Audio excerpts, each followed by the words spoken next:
July 18, 2013. It's a sweltering summer night in Shreveport, Louisiana. But as the heat and humidity washes over the city, a terrifying storm is about to hit like a hurricane. It begins just before 10 p.m. when 911 dispatchers receive an alarming call.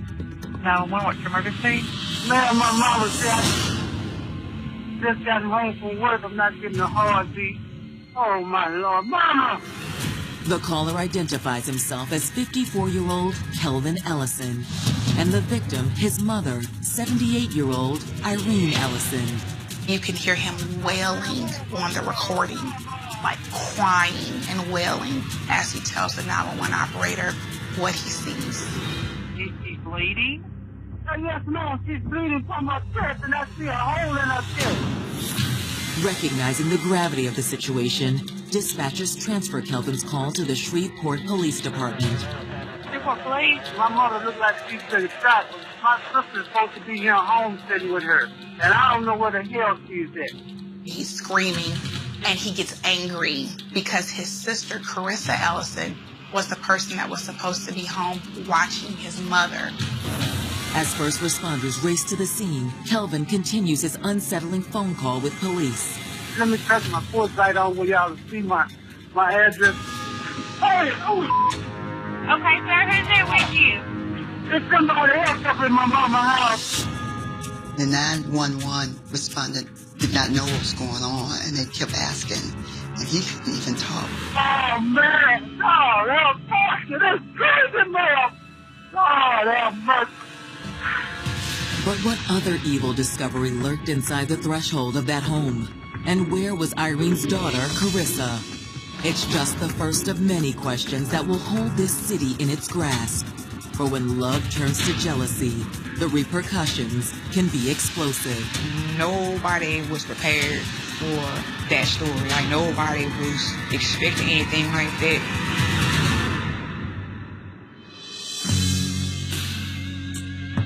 For Carissa Marshall Ellison, life began in Shreveport, Louisiana on July 1st, 1972.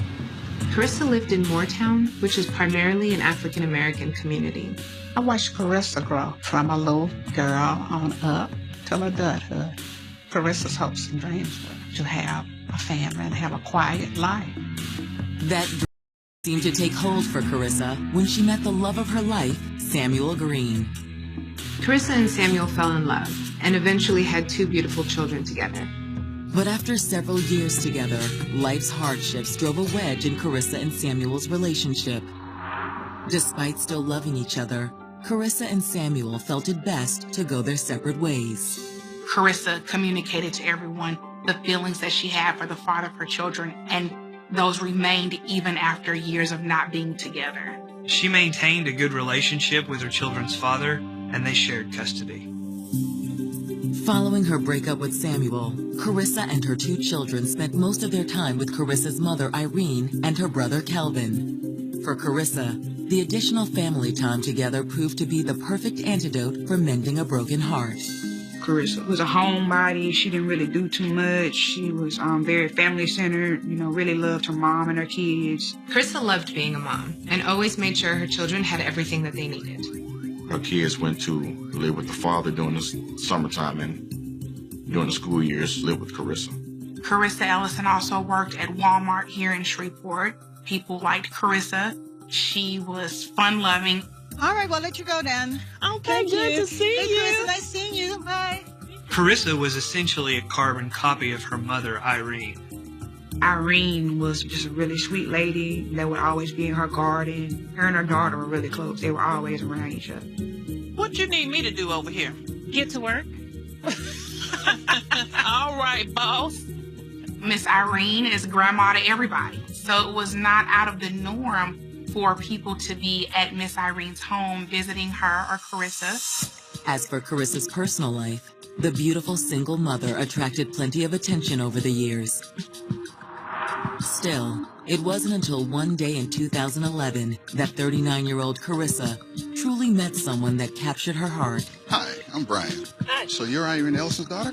Yeah, how did you guess? Why, just beautiful as your mother. Oh, you're a charmer. Brian Wilson was a 58-year-old handsome man, charming man, funny man. He drove cabs. He had other business hustles that he had going on. He sold alarms. Like Carissa, Brian was born and raised in Shreveport, and he was also a single parent. My kids say I'm into everything. Oh, you have kids? They're grown and gone mostly, but they come around on weekends and I get to see them a lot. Okay, I have kids as well. 2, a boy and a girl, and they are my world. As Carissa and Brian got to know one another that day, both liked what they saw. My dad was considered a ladies' man. He did see a lot of women. He had a gold tongue. He can talk and he can draw you in just by his conversation. But it didn't take long for this ladies' man to become a one-woman man. This is Carissa. Hey, how are you? I just remember one day my dad came over with Carissa and he introduced us to her, and they were inseparable ever since then. Wow, it's nice to finally meet you guys. I think that my dad and Carissa were really into each other because he wasn't the type to just bring females around us, if they weren't special to him. But as much as Brian adored Carissa, there were things from his past that he just couldn't shake. Growing up in a tough, poverty-stricken area of Shreveport, Brian's actions sometimes ran afoul of the law when it came to providing for his family. My dad was no angel. He did time for various things, mostly white-collar stuff. I know they were dating for at least maybe a year or two, and then he had to go to jail. While Brian was in prison, Carissa did her best to push onward. She was out on her own, waiting for my dad to get out of jail. She still had things that she had to do. She didn't have a car, but she had to depend on other people's transportation and things like that, too. One of Carissa's closest male companions during this time was Daniel Powell. They exchanged numbers and would talk on the phone every now and then. While Daniel was able to provide Carissa with emotional support, Carissa and her mother still needed help with the everyday chores. Mind if I mow the yard on Saturday? That'll be perfect. One of the male friends that Carissa Ellison had was Tommy Lee Wilson. He was a taxi cab driver, and he would take her to work to Walmart. And it developed into a friendship where he would come to Carissa Ellison's home all the time. Hey, Miss Carissa. How you doing? I told you, just call me Carissa. Whatever, Miss Carissa. He eventually started doing work around the Ellison's home. He would also help Miss Irene Ellis around the house, and he helped build a shed in the back of the home. Tommy put a lot of work into this project. He would work on it after his shift and on weekends. He even ran electricity to it. It was comfortable enough for someone to live in, and that someone was Tommy. As the months passed, Carissa and her family grew closer to Tommy. Then, in January 2013, Carissa got the news she'd long waited to hear. Brian was being released, and Carissa was thrilled. When he got out of prison, they reconnected. When he picked him up, that's the first place where I took him back to Carissa's house. Brian served his time in jail and had turned over a new leaf in life. And he and Carissa was going to make that change together. Brian Wilson wanted to do better because he felt as if Carissa Ellison made him a better person. Love gives people hope. With the blessing of Carissa's mother, Irene, Brian moved into the shed behind the Ellison home, and Tommy moved out. For Brian and Carissa, it was a reunion like no other. They were living together. You could pretty much say they were already like common law married. It seemed like they were headed towards like being together until death do you part. But nobody could anticipate just how prophetic those words would turn out to be, or the full horror that was about to wash over this city.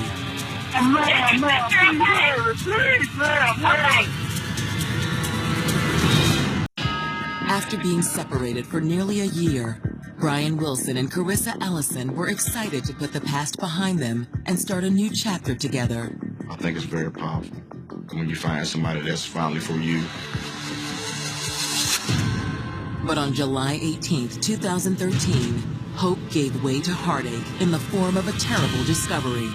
Carissa Ellison's brother, Kelvin, called 911 that night and claimed that someone had shot their mother, Irene. As police race to the scene, this unfolding tragedy takes an even more ominous turn. There's somebody else up in my mama's house. Oh, man. Who is it?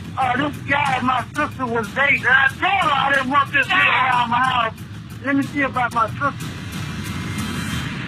She's in her bed and I'm laying on her stomach. Okay, is she okay? Please, ma'am. Okay, calm down. The police are on the way. Yeah, Lord. Minutes later, first responders arrive at the scene. Inside the home, they find the bodies of 78-year-old Irene Ellison, 41-year-old Carissa Ellison, and Carissa's 58-year-old boyfriend, Brian Wilson. Die in such a tragic and horrifying way. Being the victim of violence, I can't imagine anything more shocking to anybody. As detectives from the Shreveport Police Department arrive on the scene, they start by examining their 3 victims. Brian Wilson is laid back on the couch. You can see a hole in his chest and blood. Both Brian Wilson and Irene Ellison appear to have single gunshot wounds to the heart. In Irene Ellison's room, they find that her hands and wrists are bound behind her back with an electrical cord. You're talking about a 78-year-old woman. But nothing can prepare investigators for the scene awaiting them in Carissa's room. Could be a home invasion gone wrong. The crime scene was unreal. There was so much blood on Carissa's scene, more so than anyone else's. What they found was her in her bed, partially wrapped in a blanket of some sort, with a lot of blood everywhere. As investigators continue to survey the horrific setting of the triple homicide, they can't help but ask themselves, who would commit such a wicked deed, and why? Naturally, one question the police had is, are they dealing with a double murder-suicide? But as police search the home, they find no sign of a handgun near any of their victims. What they do note, however, is a distinct aroma in the air. You smell that? Yeah, I smell that. One of the first things that they made mention of was a heavy, strong smell of Clorox. We got something here. I don't think it was uncommon to have bleach in the house because Irene was a very clean person. What was uncommon is the fact that the bleach was strewn about the house and that it was staining the carpet in different areas. You can assume that someone's trying to clean something up, and outside of cleaning something up, they're also degrading that DNA that they're wiping up with it. But who had the time and opportunity to clean up the scene? To answer that question, detectives turn to the families. They begin with Carissa's brother, Kelvin Ellison. I'm sorry for your loss. I know it's hard, but we got to talk about what happened here tonight. We're going to need you to come to the station and make a formal statement. I understand, Detective. Whatever you need me to do, I'll be glad to help. As officers transfer Kelvin to the station, detectives begin notifying the rest of the families. The news is more than anyone can bear. My brother said, Daddy died. I was like, okay, I'm thinking natural causes. But then he said, Daddy got murdered. I just immediately broke down. I couldn't contain myself. It kind of tore my heart out of my chest. It took a lot of life out of me when I found out about what happened. While detectives are on the phone with Brian's family, Brian's children reveal their own suspicions about who may have killed their father. My dad got along real good with all the family, but just Carissa's brother, they always had their confrontation. Every time that he would come in the house, the brother would get into it with Carissa and his mom. What's up, man? What's happening? Nothing. Work. What's all these guys in here, man? We're just some friends, you know. I think you and your friends need to find another place to play, man. Kelvin. Carissa's brother did not like a lot of traffic in his mother's home, and it had some problems with some men that had come around. He was making that living situation for my dad over there pure hell. Carissa's brother felt like if his sister was going to entertain these men or be friends with them, they should do it somewhere else. Why does every time he in here, he act like this is his place? I don't like it, Carissa. We thought maybe, okay, he just got fed up with my dad being there and this Irene, and Carissa sided with my dad, and that upset him, and it just made him go off or whatever. Well, that's what we were thinking at the time. Detectives begin to wonder, Could Carissa's grieving brother really be involved in the triple homicide after all? The brother obviously had access to that home, so naturally they would look to him. As police prepare to sit down with Kelvin about the events of the night, no one knows if he will take them one step closer to the truth or deeper into the shadows. It just was like a scene out of a movie or something.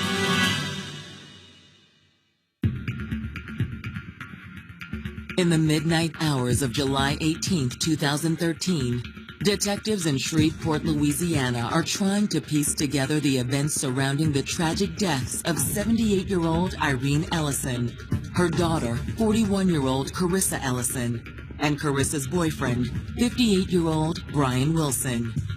In the aftermath of the slayings, investigators learned that Carissa's brother, Kelvin, had been fighting with his family over the fact that Brian Wilson was living with them.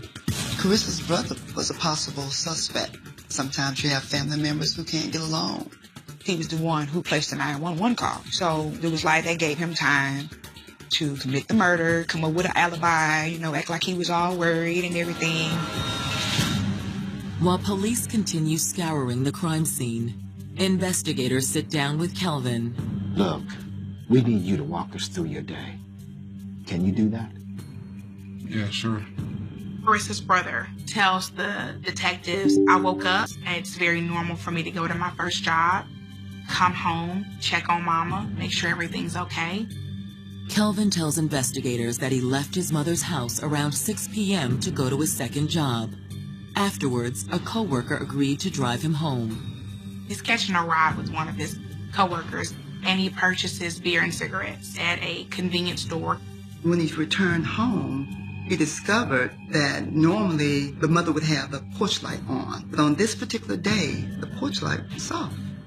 He also noticed that the side door that he goes through wasn't locked. It opened right up when he went in. So when he goes in, he's already suspicious of what's going on. That's when Kelvin says he discovered the unimaginable carnage. So you live in the home with the 3 victims, correct? Brian ain't living there. He just stayed there. Does anyone else live in their home? Yeah, Carissa kids stay there, but they currently with her father for the summer. Okay, I know it's been a hard night, but we're going to need to confirm some things. So can you give us the numbers of your coworkers and the names of your coworkers and the name of the convenience store you stopped by? Meanwhile, crime scene investigators make a discovery that gives everyone pause about Kelvin's story. During the investigation, they found drugs in Carissa's brother's room. Carissa's brother doesn't have a perfect history and had some problems with drugs. Many times when drugs are present, that causes people to act violently. Kelvin, you haven't been totally honest with us. We found the cocaine in the bedroom. Yeah, yes, man. Have you had any drugs today? No, nothing like that, man. I've been at work all day. Look, I told you all that. Look, you gotta understand, man, I would never hurt my mother or Carissa. Not one single hair. Look, I told you I was at work. Y'all don't believe me? Y'all can check with my coworkers. Heck, if you can even go to the convenience store and ask them, they'll confirm everything I'm telling you. And they'll tell you I'm telling the truth. At the convenience store, they were able to find surveillance footage and to actually see Carissa Ellison's brother in the store purchasing items, just as he stated, beer and cigarettes. Investigators spoke with co-workers of Carissa's brother. He worked the evening job, so everything that he said was true, and his time was accounted for. People can be great actors, but that wasn't acting. I mean, it was very apparent to the officers, this person is devastated by what he has seen in this home. However, detectives can't help but wonder, could this triple homicide still be drug-related? This could have been a drug deal gone bad, where it just so happened that the 3 innocent bystanders in the house were slain because of some issue that maybe Carissa's brother may have had with other people that are involved in drugs. Do you owe any money to anyone for drugs? Or maybe you ripped off someone and they took revenge. No, nothing like that. Why are y'all asking me all these questions, man? Look, all this is because of Brian, not me. Police looked at Brian Wilson himself as someone who might have brought in an unsavory element to an otherwise peaceful home. Brian, he was incarcerated. He'd been released. What happened while he was in jail? What happened with his lifestyle? Could have been someone there trying to get a vendetta against Brian. Everybody was looking at it like it was someone that he knew, that it was something that had trickled down to him, that maybe he owed somebody some money. While Shreveport police continue to look into ghosts from Brian and Kelvin's pasts, investigators receive word that the autopsies are complete, but the findings are not what they expect. It was someone who had a grudge. This is a deliberate act that you want them dead. You want to make sure that they're dead.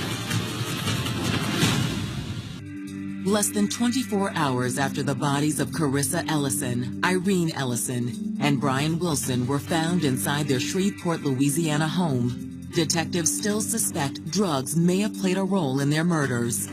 Now, investigators have received word that the victims' autopsies are complete, but the findings are much different than anticipated. Apparently, the victims died from stab wounds, not from gunshot wounds. It was a shocker.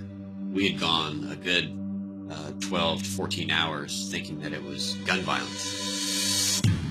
News of the stabbings changes the nature of the murders and raises another chilling possibility.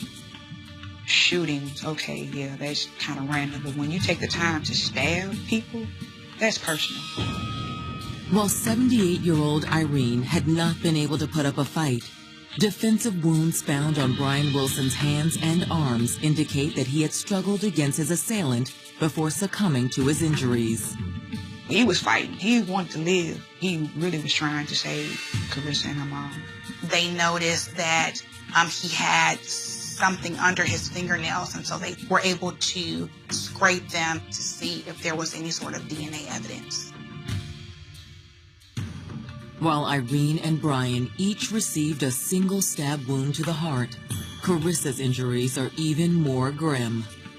Carissa Ellison has multiple stab wounds to her neck, chest, and back, and obviously she has an extreme amount, more than the other two victims in this case. And it was obvious that she bore the brunt of the killer's outrage. Now suspecting Carissa may have been the killer's intended target, investigators begin interviewing neighbors in the hopes of learning who may have frequented the Ellison home. Excuse me, sir. Shreveport PD, do you mind if I ask you a few questions? No, go ahead. Do you know the Ellisons? I know them pretty well. My wife's good friends with Carissa. Detectives determined that Carissa had a few male friends. They didn't always know the extent of the relationships, but they did know that Carissa had male friends. Yeah, there were always a few men hanging around. I guess she was pretty popular. Do you remember any in particular? There was this one. It was a cab driver. He was a real nice fellow. He was always helping Miss Irene around the house. He lived out back in the shed for a little while. I think his name was Tommy. One of the individuals that was mentioned to the police was Tommy Lee Wilson. When was the last time you saw Tommy? Well, maybe a few weeks back. The news that Tommy Lee Wilson had allegedly visited the Ellison home within the past few weeks piques detectives' interest. On July 22nd, detectives sit down with the 57-year-old cab driver for an interview. We'd like to speak with you regarding Carissa Ellison. Yeah, I read about it in the paper. It nearly broke my heart in two. We hear you were close to Carissa and her family? Sure. I lived in the back of their house for a while. That was until Carissa's man got out of prison. Tommy Lee Wilson told detectives that he had never had any interaction with Brian Wilson and that some time had passed since he had even been to Miss Irene's home. Where were you on the night of July 18th? Man, my brother's been sick. He's been in the hospital. I was there with him by his side from July 15th through July 19th. But I want to help y'all out. Tommy tells detectives that Carissa had been seeing another man behind Brian's back while he was incarcerated. And that man's name was Daniel Powell. Carissa told me that Daniel was real jealous of her relationship with Brian, especially after they hooked back up. He was insinuating that, this other boyfriend that she's had, you need to look at him. He possibly, could be the person that killed her because he's jealous. Tommy's statement to detectives raises a red flag. Could Daniel Powell be the man they're looking for?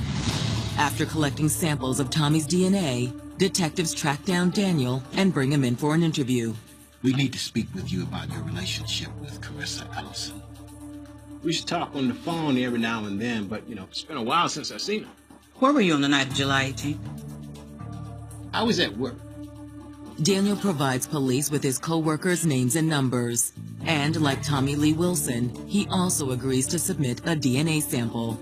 At this point, Daniel is certainly a person of interest, but they have nothing to hold him on, so they have to let him go. Investigators have to wonder, have they just cut loose an innocent man or a cold-blooded killer? As they're about to find out, desire and passion sometimes make strange bedfellows.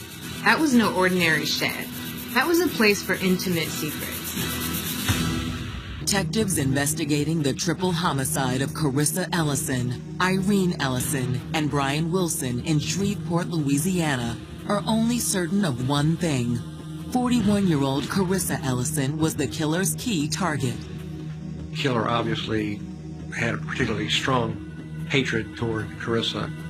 So far, detectives have interviewed Tommy Lee Wilson, a family friend of Carissa and her mother, as well as a man Tommy claims had a relationship with Carissa, Daniel Powell. While both men have professed their innocence, a new piece of evidence is about to surface that could provide a crucial clue to the killer's identity. During the crime scene investigation, they recovered a bloody produce bag from the trash can. The plastic produce bag appeared to have a palm print on it. It's not just a palm print on this bag. This is a palm print in Carissa's blood. Carissa would have had to have been killed, and she would have had to have bled, and he would have had to put his hand on her blood and touch that bag. While investigators wait for a possible match on the palm print, they continue canvassing the Ellisons' neighborhood in the hopes of learning new information. It's a move that soon pays dividends. Hey, Miss Sir, how you doing? Fine, how are you? You mind if we ask you a few questions? No, I don't mind at all. Thank you very much. Do you know the Ellisons across the street? I know the Ellisons. Have you seen anything strange or anything unusual going on over there lately? Well, actually, I had seen a man sitting in a car looking at the Ellisons' house. How long has that been going on? It's been going on about a few weeks now. It's very creepy to think that someone is stalking you from across the street in a cemetery, of all places. But just who was this mystery man seen spying on Carissa and her family? As detectives dive into this question, they receive a surprise visit at the police station. Hi, I'm Gwendolyn Myers. I need to speak with the detectives regarding the Ellison murders. Come on in, have a seat. Thank you. She was a good friend of Carissa's, and she knew of a confrontation between Carissa's brother and an ex-boyfriend that she thought would be relevant to the investigation. Would this ex-boyfriend be Daniel Powell? Oh, no. This was Tommy Lee Wilson. The very man that purported to be a close friend of the Ellisons had in fact had a relationship with Carissa. She knew that Tommy and Carissa dated, and she would see Tommy bringing her to and from work. According to Gwendolyn, the relationship began when Carissa's boyfriend, Brian, was doing his one-year stint in prison. It was during this time that Tommy had helped construct this shed in the back of Carissa's home and had even lived there for a while. Inside those walls, Carissa and Tommy's passions ran wild. But Gwendolyn says as the months ticked down to Brian's release date, Carissa had an epiphany. Carissa realized that she still had feelings for Brian and that she wanted to rekindle the relationship when he was released from prison. Tommy. Gwendolyn says it was just days before Brian's release when Carissa broke the news to Tommy. I just want to let you know that my ex-boyfriend is getting out of prison, and I still have feelings for him. And he's going to need a place to stay. I understand. I can move back in with my brother. Okay. I hope we can stay friends. Of course. Gwendolyn states when Tommy moved off the property, Brian moved right in. Then, about 6 months after Brian's release, Carissa and Brian's passionate reunion came to an abrupt end. Tommy literally cut the cord that supplied power to the shed, in turn basically denying Brian, all the comforts of a home that Tommy himself built. And it's at this point the stalking begins. The news of Tommy Lee Wilson's ongoing infatuation with Carissa is troubling for detectives. And there's still the issue of his alibi.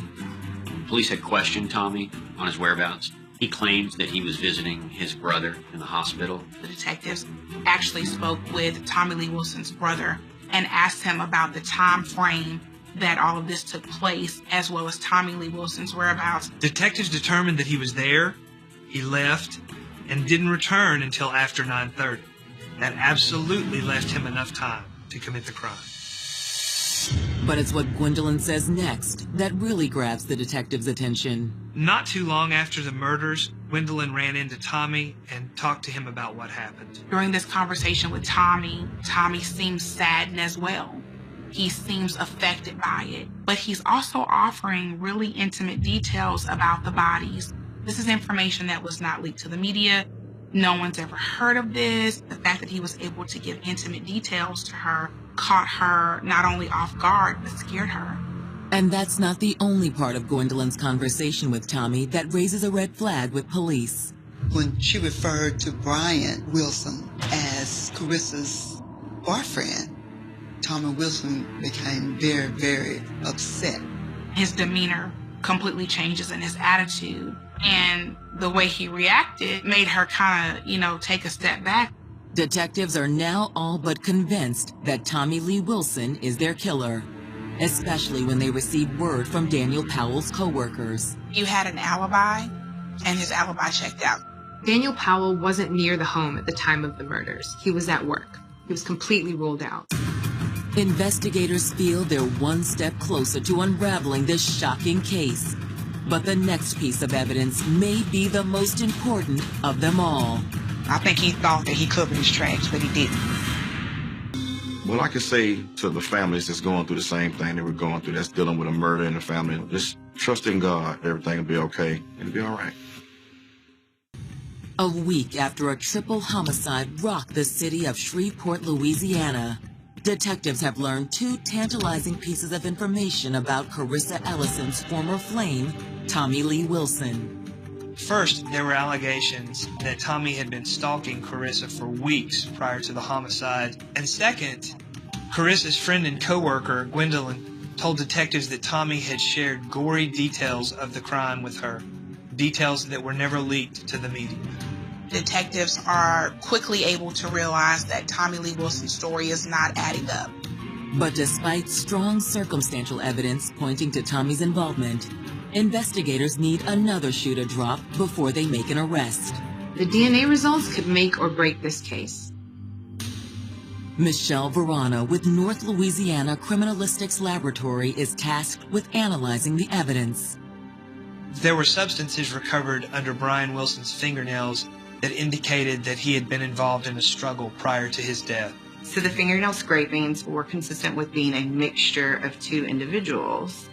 The minor contributor was consistent with being Brian Wilson, which is expected because that DNA was taken directly from him. The major contributor in the mixture was consistent with the profile of Tommy Wilson. As for the bloody palm print found in the Ellison's trash, testing also links it to one individual. In this instance, Tommy Wilson touched the liquid blood and left his print behind. Armed with the new evidence, investigators move swiftly. Tommy Lee Wilson was arrested on July 26, 2013 for 3 counts of first-degree murder. We were relieved, that he was off the streets because everybody was in shock. I think that allowed everybody in the Moortown neighborhood to be able to sleep better at night, that knowing this man was off the street. It was a sign of relief. We didn't have to watch over our shoulder anymore now that they had to kill her. On July 7, 2015, almost 2 years after the bloody triple murder, Tommy Lee Wilson's trial gets underway. Prosecutors told the jury that this was a case of basically jealous rage and that Tommy was obsessed with Carissa and that he stalked her and eventually killed her and her family. Tommy Wilson was feeling displaced because I mean, here you are, you're the guy that Carissa's dating. And then when my dad comes back on the scene, you're out the picture. He probably saw Brian as a replacement for him. He's literally living in the shed that he built, that Tommy built. Lead prosecutor Gia Prudhomme puts forth her theory of events. Tommy Lee Wilson had been watching Carissa. He's familiar with the family. He knows their comings and goings. He knows when Carissa's brother goes to work. He watched and waited until he felt like people were getting into bed. He entered the home, and I believe that he found Carissa and Brian in the living area. At that point, prosecutors believe Tommy went to attack Brian and they got into a scuffle. Carissa runs out of fear and Tommy ultimately stabs Brian.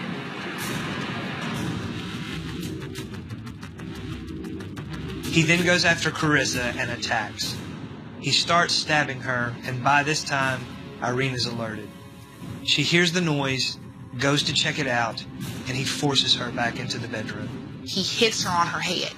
He ties her and stabs her and kills her because she's the only witness now. The most powerful evidence that was presented was the bloody palm print, the blood belonging to Carissa, and the fact that the palm print was that of Tommy Wilson. Tommy's defense team, however, has a different take on the state's evidence. Well, it seemed like a shotgun approach for the defense during certain parts of the trial. You know, why his handprint was on the bag. You know, he brought groceries to them sometimes. What he was doing in the house, why his DNA was there, was because he actually was there. Then on July 8th, 2015, Tommy Lee Wilson decides to take the stand himself.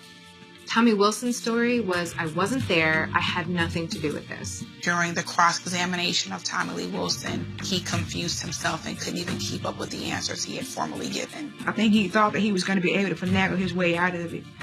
But the more he talked, the more he made himself look guilty. Following closing arguments, the jury retires to deliberate Tommy's fate. I want to say the jury took maybe about an hour, if that long. Verdict was guilty. 3 counts, first-degree murder.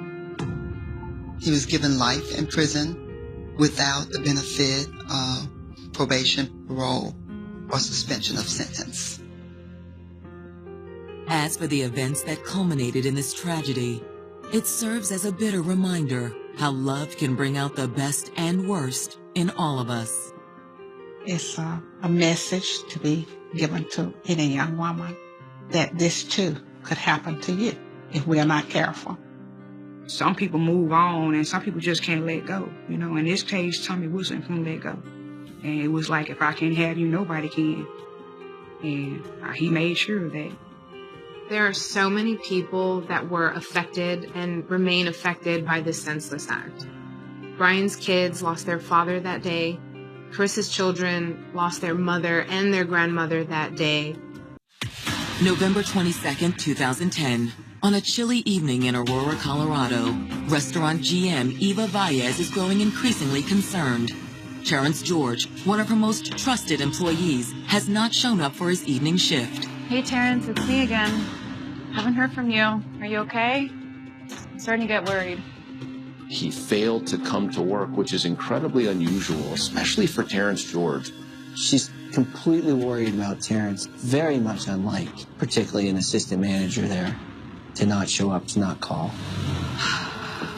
Hey, Eva. I was talking to the other employees. Nobody's heard from him. Tried to get a hold of Terrence. Nobody's getting through. Oh my God, that's crazy. Okay, I'm just gonna call the cops. She calls the Aurora Police Department. They send a police officer over who goes, knocks on the door, no answer. Unsatisfied, Eva drives to Terrence's apartment to do her own welfare check. Terrence? Terrence, are you in there? She knows something's wrong. So she went to the apartment manager and said, I'm really worried. Can you let me in that apartment? You know, I don't like to do this. You know, it's important to respect the privacy of the tenant. I know. I have this feeling that there's something wrong.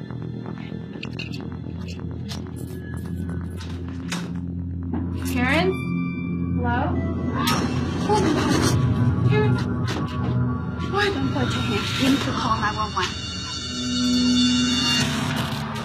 Aurora 911, where is your emergency? Yes, I'm the property manager here, and a lady that came into the office said her friend hasn't showed up to work, and I have the key to the apartment.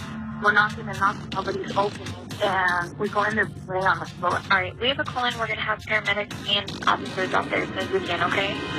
Within minutes of receiving the call, police and EMTs are rushing to Terrence's apartment. Little do they know, they are walking into a web of deceit and violence so tangled it will take more than 6 months to unravel. This is a good kid, found dead in his own apartment. It didn't make sense. It didn't add up to anybody. We're just in shock. We couldn't believe that he died. We're just, numb. It was senseless. It was for no reason. Terrence George was born in 1988 and raised on a Navajo reservation outside Flagstaff, Arizona. Terrence grew up just like a typical little boy does, always exploring. He loved animals. He was very caring. As a teen, Terrence also developed an interest in riflery and marksmanship. He had a sort of a homemade range on the reservation, kind of near his backyard, where he would go out and he would take firearms, particularly loved rifles, and do target practice. He loved doing that. By the time he was 17, Terrence had developed another all-consuming interest, girls.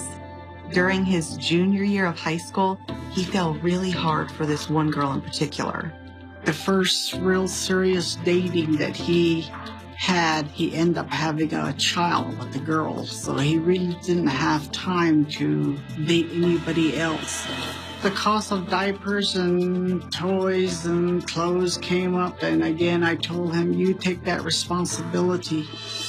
By age 19, Terrence's relationship with the mother of his child had fallen apart. He decided to strike out on his own, leaving the reservation and settling in the Denver, Colorado suburb of Aurora. Terrence hoped the move would better enable him to support his son back in Arizona. So Terrence George moved to Aurora and he got a job at a restaurant. He worked hard, worked himself up. Here you are. Thanks so much. Hey, Terrence, can I talk to you for a second? I'll make it quick. I just want to let you know how much we appreciate all the work you've done here. You've done such an amazing job.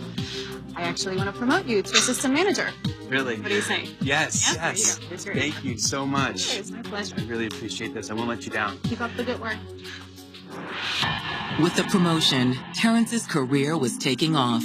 But in a city where he had few friends and even fewer family connections, Terrence's love life was stuck in neutral. That is, until a chance encounter one day in the spring of 2009. Hi, how's it going? Fine, how are you? Doing very well. How can I help you? This is my niece, Tiffany. She's looking for a job. Actually, we're looking for help. If you'd like to fill out this form, we can sit down and talk about it. Despite Terrence's obvious enthusiasm, the young woman, 20-year-old Tiffany Durst, seemed skeptical. I'm not really sure about the restaurant industry. We were over there, and so I said, hey, are you guys looking for any help? Do you have... Hey, I don't work here. Why don't you want to work here? You want a job? It's a great place to work. Good people, flexible schedule. It's really easy. She thought was nice, kind of cute. Okay. Sure. And so with that, she decided, well, I'm going to get the job. And she did. Was just a bubbly type person. She was a people person. Never was mean. Like, even if she was having a bad day, she always smiled. Tiffany's exuberant personality and natural good looks also proved to be a natural draw for members of the opposite sex. But like Terrence, Tiffany still hadn't found that special someone. She'd always been in relationships before with guys, and she would be happy, but it was just, you could tell she wasn't like for life with these people. Like, it was just there for the moment. But at the restaurant, Tiffany found herself attracted to the shy, kind-hearted manager from Arizona. Hey, I've been meaning to ask you. Yeah, what's that? Would you want to go see a movie with me? Yeah, sure. Cool. They got to talking, and then from there, it just took off. He would bring her flowers. He would tell her, you're my girl. And I was just so glad that her desire for a man was someone who cared about her. Let's cheers to us. Okay. To us. To us. He already had a son, and she loved that kid, and she's always wanted kids, so that really attached her more to him. She has started working. She has met Mr. George. They have fallen in love, and they're thinking about a future together. In November of 2009, Tiffany and Terrence moved in together and quickly began planning the next step in their relationship. She was like, I have something to tell you. We're getting married. She was so excited. But all of the couple's grand plans are undone when friend and coworker Eva Baez discovers Terrence's bullet-riddled body inside his apartment. It was disbelief. How could this happen? What did Terrence do? Why did they kill him? Who killed him? And for what reason? As police search for answers, they soon realize they have a second mystery on their hands. Where is Terrence's fiancée, Tiffany Durst? I was worried sick. I really was. I mean, it's like, what's happening? This is not the right picture here. We have a problem here. Investigators in Aurora, Colorado are at the apartment of 21-year-old Terrence George, trying to process a horrific and altogether baffling crime scene. We go in, the house was in complete disarray. In the living room was Terrence George with the big kitchen knife in one hand. There is blood everywhere. It looks pretty clear that he has suffered at least one gunshot wound, perhaps more. Check this out. Looks like a bullet. Yep. It's clear he was shot with a very high-powered weapon. It was a .223 AR-15 round and actually went through a wall into the bathroom nearby. As detectives make their way throughout the apartment, they find what appears to be an empty gun case. Terrence had a hobby of collecting guns and buying guns. He had owned some rifles, an AK-47 and an AR-15, and then those were missing as well. So where have all of these guns gone, and is it possible Terrence was shot with one of his own weapons? When detectives discover a framed photo under Terrence's dead body, they realize his gun collection isn't the only thing missing from the apartment. Looked like he fell on the picture when he fell. Looked like a girlfriend or something. In speaking with Eva Baez, detectives are able to quickly identify the woman in the photograph. Do you know who this lady is? Yeah, that's Tiffany Durst. That's Terrence's girlfriend. The last thing that Terrence George saw before he died was Tiffany in that picture. I don't know what to tell you. This is the last thing I would have expected. Terrence wasn't involved in anything as far as I know. They were both great people, great employees. This wasn't a guy who was involved in crime. This wasn't a guy who was violent or anything like that. This was just a good kid working a job, getting started in life, basically, and all of a sudden he's gunned down in his own home. Detectives wonder if Terrence had come home in the middle of a burglary in progress and was shot with one of his own guns. The apartment's totally torn apart. Drawers are open, things are flipped over, guns and rifles are gone. So a burglary gone bad is a real possibility here. But in checking the apartment's front door, police find no sign of forced entry. If someone broke in, there should have been evidence of the door or the lock being busted, but there wasn't any. Do you have any idea where Tiffany Durst may be, or how can we reach her? I actually tried calling her before I called you guys, but she hasn't gotten back to me yet. A check of the apartment complex parking lot finds that Tiffany's car, a maroon Cutlass, is also missing. A chilling fact that raises two very distinct possibilities. First thing I said to the detectives is, we gotta find Tiffany, because she's either dead or she's a suspect. While police put out an all-points bulletin on Tiffany's missing car, they meet with her family, hoping they might shed some light on her whereabouts. The police officer said, "Can we speak to you a minute?" I said, "Well, yeah, come in and have a seat." I'm very sorry about Terrence. We know this is a very difficult time for you. We were wondering if there was any way that you know of that we can get in touch with Tiffany. I haven't seen Tiffany lately. Normally she comes around about once a week. You think she's in danger? Mrs. Durst, we know you're very close to your niece, and we know you're not trying to get in trouble. But you have to tell us everything you know. I know you're not implying that Tiffany had anything to do with this. No, ma'am. They thought I was hiding her. I had told them when they came that I would do anything in my power. That's my baby. To get her, to find her, whatever. And if she did do something, I'll be there for her. I knew that she didn't do it. I knew she wasn't that crazy to snap on him like that, especially how happy they were at him. I just didn't see that happening. While Tiffany's friends and family are convinced of her innocence, investigators can't rule out the possibility she was somehow involved in the crime. Tiffany wasn't there, so that made me wonder, where is she? Did she have anything to do with this? You can't help but think all sorts of things, you know. But as investigators plot their next move, they uncover a surprising piece of gossip that could completely alter the scope of the investigation. They were fighting about something, and it's unclear what they were fighting about, but it may have something to do with the murder. It's November 23rd, and in the 24 hours since Terrence George's body was found, police are no closer to finding the person who killed him, nor are they closer to locating his missing fiancée, Tiffany Durst. They're good detectives, but I was calling them all the time. What are you doing? We've got a good kid in Terrence George who's dead, and I got another who's missing. Figure it out. The case is proving to be a tough one. Tiffany's been missing, so either she's involved or she's a victim. While they wait for the APB on Tiffany's vehicle to generate potential leads, investigators turn their attention to Terrence George's autopsy. Yes, sir. What do you got for me? Coroner report on Terrence George. He was shot twice, once in the jaw, once in the chest, hitting him in the lung. Terrence George is brutally murdered, and it looks like he put up a heck of a fight in there. He was fighting for his life. He also had defensive wounds on his hands. He fought back. All right. Thank you very much.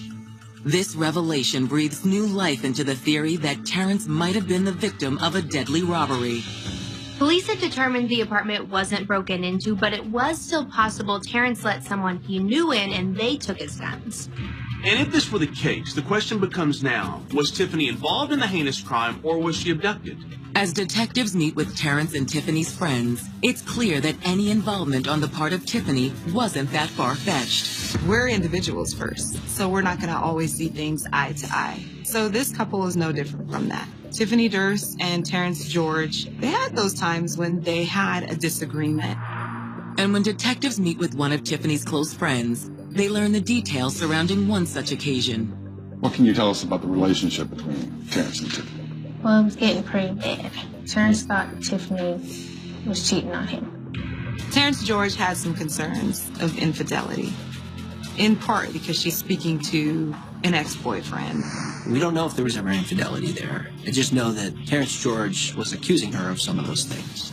I was at the apartment a few weeks ago, and they got into a really bad fight. It got ugly. He was very upset. Why are you lying to me? Lying about what? Apparently it was not physical, but it was fairly heated. So she suggested that Terrence or Tiffany leave the residence, at least for a night, to let them cool down. She asked Tiffany to come over and spend the night, but Terrence told her everything's fine, everything's cool, we'll work out our problem. Even though calmer heads prevailed that night, this was still something that had caused ongoing problems in the relationship. They had planned to get married, but that plan changed. We don't know which of the two decided to call it off or if it was a joint decision, but we know that they didn't plan on following through with that. So Terrence George had some concerns of infidelity. However, there was no evidence that this affair took place. But because law enforcement didn't have much to base their investigation on, Tiffany Durst was a person of interest. Either way, at this point, they just needed more information. That's when Tiffany's friend gives them the name of someone who may be able to sort out the truth behind Tiffany's alleged affair, Rodrigo Rosales. I don't know if it's true or not. Someone told me that Rodrigo and Tiffany may have had something going on. That there was possibility of an affair between Tiffany Durst and Rodrigo. At this point, detectives don't know what to think, so the only way they're really going to know what's going on is to talk to this Rodrigo guy in person. The following morning, detectives question Rodrigo Rosales at the bar in Denver where he works. Afternoon. We're investigating the murder of Terrence George. What can you tell us about the relationship between Terrence and Tiffany?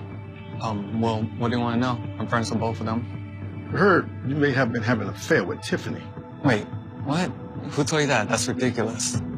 Rodrigo denies that he was having an affair with Tiffany. He tells police he would never do anything to hurt his friendship with Terrence. When was the last time that you saw or talked to Terrence? I saw him a few days ago at my place, the morning before his body was discovered. And where were you the night of the murder? Listen, if you guys are trying to insinuate it has something to do with Terrence stuff, you're crazy, man. I saw him that morning, and that was it. I can prove I wasn't anywhere near his apartment. I was here working all night, double shift. Look, call my boss. Sure enough, Rodrigo had been at work during the time authorities believe Terrence had been killed.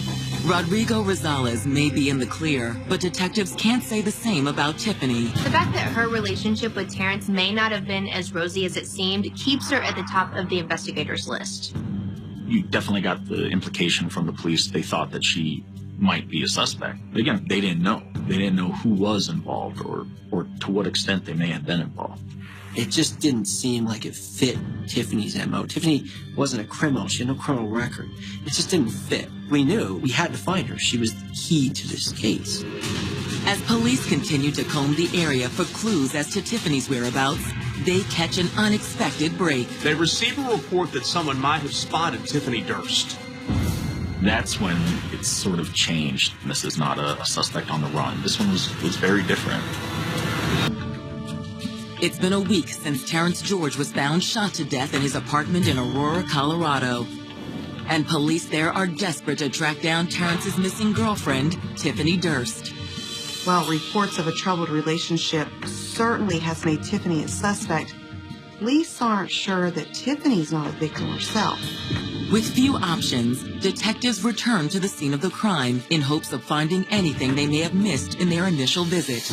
Police had talked to most of the people who live there, but it's always a good idea to go back because somebody might not have been around the first time or someone might remember something later. And that's exactly what happened. They find two guys who think they saw something. Hey guys, we're investigating a murder in the area. Just checking to see if maybe you had heard anything, seen anything. There were two males in the parking lot getting ready to go to their construction job. They're loading up the pickup truck. Yeah, we heard some gunshots. Oh, you heard gunshots, but you didn't call police? You were involved? Haven't seen anything suspicious? Any activity? They hear two shots, and then they see people come running down this outside stairway into the parking lot. What color was the car? Maybe dark red, burgundy. About the make? You know what kind of car it was? I guess a Cutlass. This is the exact model and the exact color of car that Tiffany's family said she'd been driving and what police had been searching for. Let me ask you, you haven't seen this young lady around? It's the girl? Yeah, that was who was with them. I think it was her car, but she wasn't driving it. All right. Thanks, guys. We appreciate your help. She may have been kidnapped, but they have to look at her as a suspect. The only way for police to know for sure is to take a closer look at Tiffany's personal history and see if there's anything they might have overlooked. So they go back and talk to Tiffany's friends, and they find out there was this guy Tiffany used to be involved with named Terrence McNeil, and it turns out he's got a pretty shady background. Though Tiffany's relationship with Terrence McNeil ended back in 2008 and barely lasted a year, Tiffany's friends say it greatly impacted her life. Terrence McNeil and Tiffany Durst lived together, had a relationship, boyfriend-girlfriend. He was from Detroit originally and had been living in Denver since he was a teenager. And he was involved in some pretty serious crimes. He really doesn't have a job. His job is to burglarize people's homes. He just takes things and he brings them back to Tiffany. TVs and makeup and jewelry and purses and clothing and shoes. It's unclear if Tiffany knew that all of their stuff came from robberies, but, it had to be suspicious to her. But the relationship came to a sudden halt. They were in the car. He does an illegal turn, and they get stopped by police. You got a driver's license, registration, and proof of insurance? Police run his name and they see that Terrence McNeil is wanted in conjunction with some of these burglaries. They pick up Terrence and charge him. And at that point, Tiffany breaks it off with him. He's found guilty, he's sent to prison, and that should have been the end of it, but it wasn't. Once he served his 2 years in jail, he got back in touch with her. When he came back down to the Aurora, Denver area, he was looking to hook up with his ex-girlfriend. But detectives learned that Terrence McNeil may have had a completely different motive for reconnecting with Tiffany. He was convinced that the reason that he got caught for those burglaries was because Tiffany had cooperated with police. He said that she snitched on him. But she didn't snitch on him. Actually, the police never even talked to her. So while he's serving his sentence and supposed to be rehabilitated to go back onto our streets, instead he was harboring hatred for the person he thought in some way had turned on him. Now, the question for police is, how deep did the hatred go? Did Terrence McNeil do something to Tiffany? Or did they reconcile and plan to get rid of the other Terrence in her life, that being Terrence George, so that they could get back together? Working with Terrence McNeil's parole officer, investigators are able to track him down and bring him in for questioning. In early December, they interviewed Terrence McNeil. He admitted having seen Tiffany Durst 4 times between that interview and when he was released from jail in October. The last time I saw her, I want to say it was a Thursday, either Thursday or Friday. And this is 2 or 3 weeks ago? About 2 or 3 weeks ago. He tells police he had no idea about the crime that occurred, but that he and Tiffany had patched things up. Terrence McNeil does admit trying to contact Tiffany near the time of her disappearance, but had no luck. Like, I tried to call her. Then tried a couple more days after that, and every time it went to voicemail. Yeah, it just goes to voicemail. He denies knowing anything about her disappearance or the murder of Terrence George, and he also claims that there was no romantic connection between Tiffany and himself at that time. Did you want to get hooked up with her again? We could be friends, you know what I'm saying? We're cool people. She's real cool as a friend. You know what I'm saying? That's just how the relationship was going to go. Given the lack of any other information that ties him to this at that point, the police move on looking for a lead that will help point them in the direction of where's Tiffany and who killed Terrence George. As days turn into weeks, police are no closer to breaking the case. But just when it seems all hope is lost, detectives uncover a new lead, an anonymous tip that could revive an investigation that appears to be on life support. So someone had been bragging about being a part of a murder, somebody named Shorty. They were hitting kind of dead end after dead end, and these 2 girls kind of came out of nowhere. And there was like blood everywhere, and I'm like, oh my God. I don't know why it is, but when young ladies get to be a certain age, they have this tendency, for whatever reason, to have these crushes on the bad guy, the bad boys. It's a turn on. And that's what Terrence McNeil was, a bad boy. And I guess that desire hit Tiffany. It's been 6 weeks since the murder investigation of Terrence George began. In that time, police in Aurora, Colorado have discovered that his fiancée, Tiffany Durst, has been reunited with her former flame, convicted felon, Terrence McNeil. McNeil claims there was nothing romantic going on between him and Tiffany. Of course, he doesn't deny trying to make something happen. But given the fact Terrence McNeil wrongly believes Tiffany worked with police to put him behind bars, investigators wonder if McNeil may have targeted Tiffany for revenge, along with her new fiancé, Terrence George. It's a suspicion that only increases on January 4th of 2011 when police find Tiffany's car abandoned in a nearby neighborhood. While the vehicle itself offers no forensic information as to anyone committing a murder, it does raise a serious question. If things were so rosy between McNeil and Tiffany, why would Tiffany just abandon her car and disappear? The answer comes further into focus days later when a close friend of Tiffany's named Dorothea Childs comes forward with a game-changing tip. I called the Aurora Police Department and told them I wanted to report some information about a crime on the Tiffany Durst case. And they came in, we talked about everything that I knew. Dorothea tells police that her friend, Lester Miller, supposedly knows someone that may be connected to the crime. He was having relations with this girl. I guess she felt like real comfortable around him and she really needed to open up and tell somebody. And she told him they killed the girl. On February 14th, 2011, police bring Lester Miller in for questioning. He starts talking about this girl, Shorty. He didn't even know her real name. But he does know she was talking openly about how Tiffany was murdered. I couldn't believe she was really telling me what she told me. What she told me is some guy named Little Black. Okay. And he killed this girl. He killed this his chick. Apparently, the girl did something to make him go to jail or something like that, and he threatened that he was going to do something to her. Nobody believed it, but I guess he really did, according to her. Police hear this, and of course they're thinking this sounds just like Tiffany's old boyfriend, Terrence McNeil. Investigators comb through a database of known criminal aliases, but find nothing connecting Terrence McNeil to the street name Little Black. However, they do learn that in the days since their initial conversation with Terrence, he's managed to land himself back behind bars. Terrence McNeil had been arrested on an unrelated charge, and he is housed conveniently at the Arapahoe County Jail. He approached an inmate and he offered to sell him 2 guns. And all the informants are calling this guy Little Black. Investigators believe that the guns Terrence McNeil is trying to sell might be the same ones stolen from Terrence George and Tiffany Durst's apartment.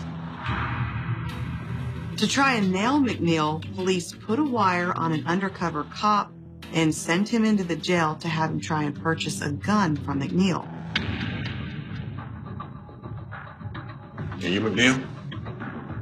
Depends. I'm looking for somebody who might be looking for something to offload. They dress him up like an inmate and put him down there with the inmates and try to engage Terrence McNeil in a conversation about buying those exact weapons. Some friends on the outside need a little help, so I'm looking for something a little pop to it.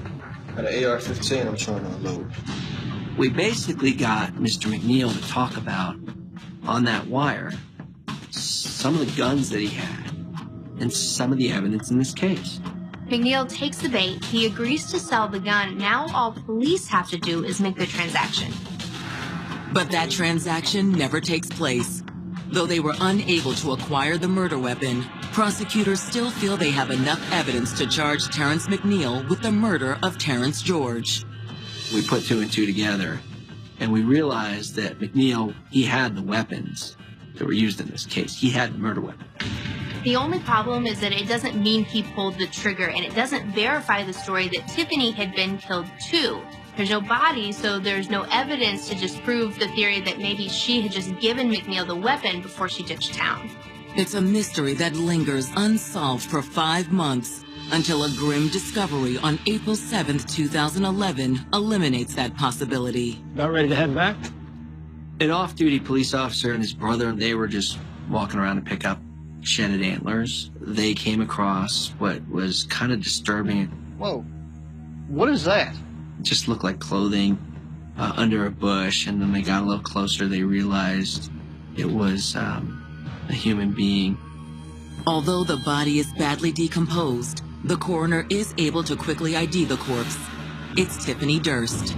She had been there from November 19th till April 7th or so when they found her. A large portion of her body had been eaten by most likely some kind of wild animal. The manner of death is brutal in that it looks like there were some initial failed attempts to try to cut her and stab her ineffectively with a knife, probably a dull knife. And it looks like when that failed, according to the coroner, that ultimately turns to manual strangulation. The development has detectives poised to charge Terrence McNeil with 2 separate counts of murder. But before they can marshal the evidence necessary to make the charges stick, they'll stumble upon a tale of violence far worse than anyone had imagined. This is really messed up. I was really hurt. They just wanted to kill him for the excitement of killing him. It was sick. In the wake of finding the body of Tiffany Durst, police and prosecutors are convinced that Terrence McNeil is responsible for her murder and that of her fiancé, Terrence George. Police had spoken to a man named Lester Miller who had secondhand information that implicated McNeil in both crimes. She was just went into the story about this dude named Little Black and some girl that I guess Little Black used to talk to. Apparently, the girl did something to make him go to jail or something like that. According to Lester Miller's statement, the individual who clued him into Terrence McNeil's involvement in the murders is a woman who goes by the street name Shorty. The problem is this is hearsay and won't go far in a court of law. Confessions have to be made directly to authorities and not through a third party. To build a rock-solid case, detectives will need to track down and speak directly to the woman known only as Shorty. Fortunately, when police started working with Lester, they had him look back through all of his Facebook messages, and they realized that she had messaged him. Her real name was Janelle Harris.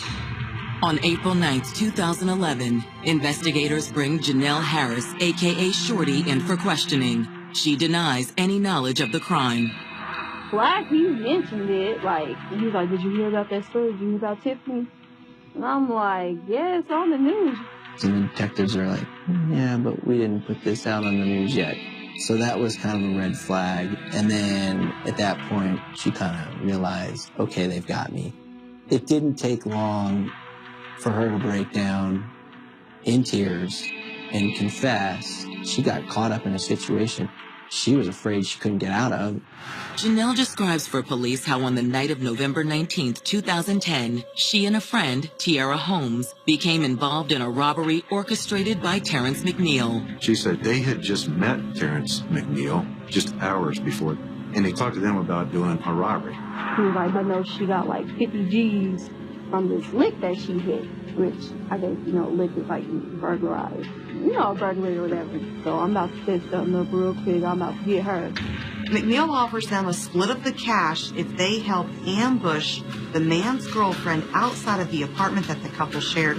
But in reality, Terrence didn't have cash like that. So me and Tiara, we waited, and then that's when me and Tiara jumped Tiffany. Describe that for us. When you actually jumped her, what did you do? We punched her. According to Janelle, once she and the rest of Terrence McNeil's crew were inside the apartment, the confrontation with Tiffany escalated even further. Now it's game on. They hold her down, they start to beat her, they start to hit her, they tie her up, and they're saying, where's the money? Where's the money, bitch? Tiffany said, you should know what we're talking about, there is no money. Tiffany wasn't lying. There was no cash, but there was a case full of Terrence George's guns. He says, I want those guns. And so he and the girls kind of load up the guns into the car, except they're not done. They want to take Tiffany too. Get in. Get in. Janelle tells police that after abducting Tiffany, they drove to a secluded area outside of town and dragged her from the trunk of the vehicle. We were walking up the path. He asked her, why I'm doing it? And Tiffany was like, no. He said, well, basically, it's because you f***ed up my whole life. So he makes this dramatic speech, and then he kills her. He does it in the most intimate way possible, with his bare hands.